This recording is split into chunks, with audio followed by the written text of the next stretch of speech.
Europe 1, 7h17. Les Verts doivent sortir de l'ambiguïté, ce sont les mots de Jean-Marc Ayrault, après le soutien de Cécile Duflot à ceux qui s'opposent à l'aéroport de Notre-Dame-des-Landes.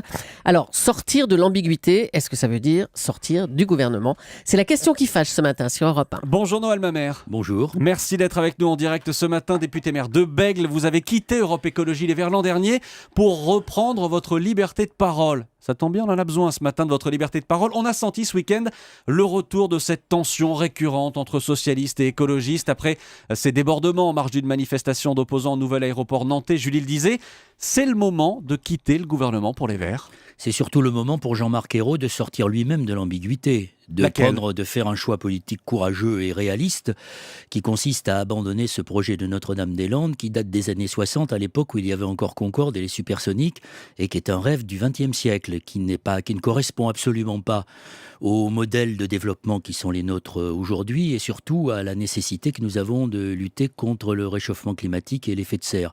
D'autre part, nous demandons aussi au président de la République et à son Premier ministre de sortir de l'ambiguïté sur la question de la transition énergétique, car elle prend beaucoup de retard, elle ne sera pas, la grande loi qui a été annoncée ne sera pas examinée avant l'été, et il y a de fortes chances que cette transition énergétique se transforme en une sorte de loi zéro carbone, c'est-à-dire une pantalonnade quand on regarde les enjeux qui sont devant nous. On va revenir sur cette loi dans un instant, mais d'abord... Mais l'ambiguïté, elle est aussi du côté des écologistes.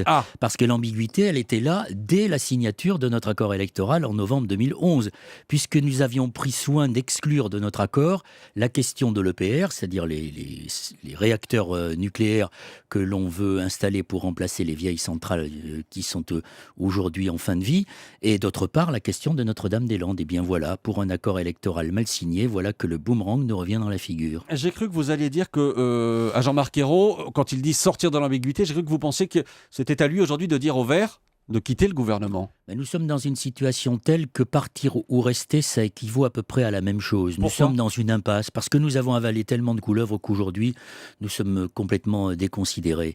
Et je pense qu'en effet, de toute façon, Jean-Marc Ayrault peut faire beaucoup de moulinets et montrer ses biceps, comme il l'avait fait pour la grande réforme fiscale qui s'est évanouie quelques jours plus tard.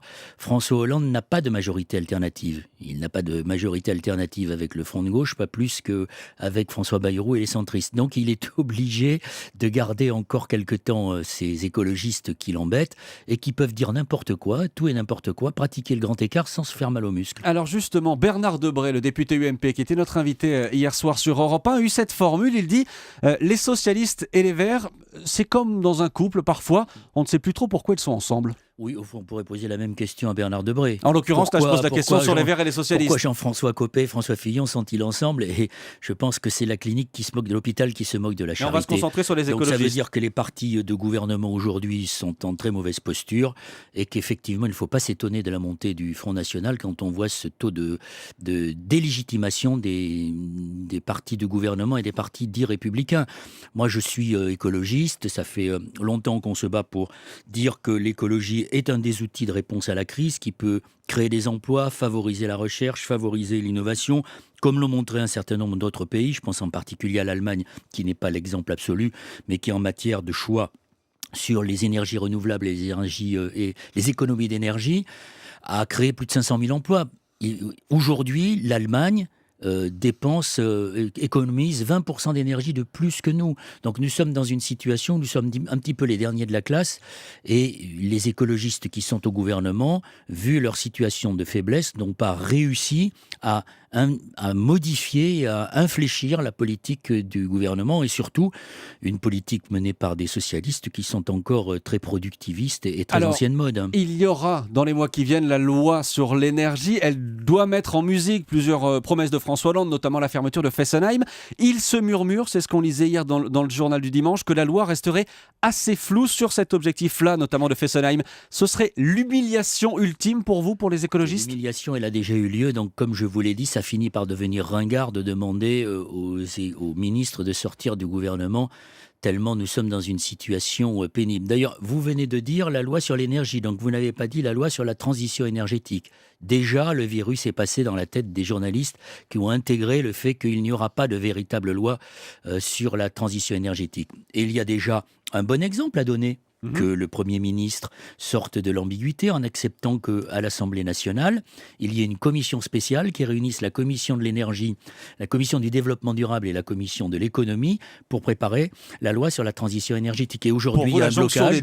Aujourd'hui, il y a un blocage puisqu'il s'agit simplement de faire examiner ce projet de loi par la commission de l'économie, ce qui montrerait bien qu'on n'est pas dans une perspective de transition énergétique. Noël Mamère, une citation avant de vous laisser partir. La politique sans idéal n'est qu'une sale manie, c'est ce que disait Cécile Duflot ce week-end dans Le Monde. Ça vous va ? Oui, ça me va très bien. Elle s'applique cette maxime-là à elle-même ? condition que chacun se... Mais je n'ai pas dit que Cécile Duflot n'avait pas d'idéal, mais quand le pragmatisme l'emporte sur l'idéal, il fait mauvais temps. Et quand doit-elle sortir du gouvernement, Cécile Duflot ? Ce n'est pas à moi de le dire, c'est à elle de le décider. Moi, je ne suis plus membre d'Europe Écologie Les Verts parce que justement, je ne partage pas la ligne politique défendue par Cécile Duflot et par le parti. Merci beaucoup Noël Mamère d'avoir été avec nous en direct et en studio.